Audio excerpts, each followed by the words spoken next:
আজ চলে গিয়েছিলাম বাজারে, আর বাজার থেকে কী মাছ মাংস কিনলাম সেগুলোই তোমাদের সঙ্গে আজকে শেয়ার করব। আজকে কিন্তু রান্নার ভিডিও নয়, আজকে তোমাদেরকে আমি দেখাবো বাজার থেকে আমি কী নিয়ে আসলাম। চলো তাহলে দেখিয়ে ফেলি। এই দেখো, প্রথমেই যে প্যাকেটটা আমি খুলতেছি, এই প্যাকেটটাতে ছিল কিন্তু ভোলা মাছ। তোমরা কে কী নামে এই মাছকে ডাকো সেটা কিন্তু আমাকে কমেন্ট বক্সে জানাতে পারো, কিন্তু আমাদের এখানে এগুলোকে ভোলা মাছই বলে। এগুলো মিডিয়াম সাইজের ছিল, মেলা বড়ও না একেবারে ছোটও না। চলো এবার দেখাই আর কী এনেছি। এই যে প্যাকেটটা আমি খুলতেছি, এই প্যাকেটটাতে ছিল চিংড়ি মাছ। এটা কিন্তু বাগদা চিংড়ি ছিল। এটা আমার কাছ থেকে 700 টাকা করে কেজি নিয়েছে। তোমাদের কোন এলাকায় কত করে চিংড়ি মাছের এখন কেজি চলতেছে বলতে পারো কিন্তু আমাকে।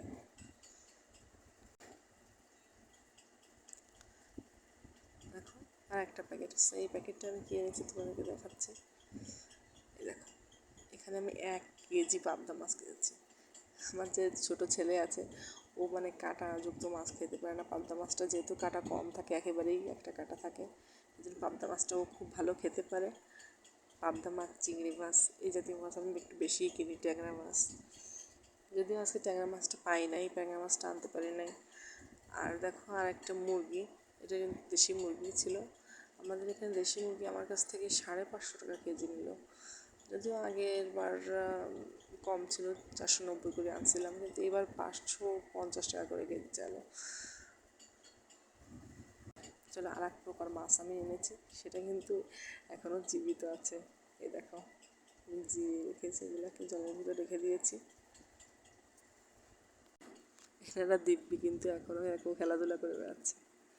এই তো আজকে বাজার থেকে আমি এইগুলাই নিয়ে এসেছি।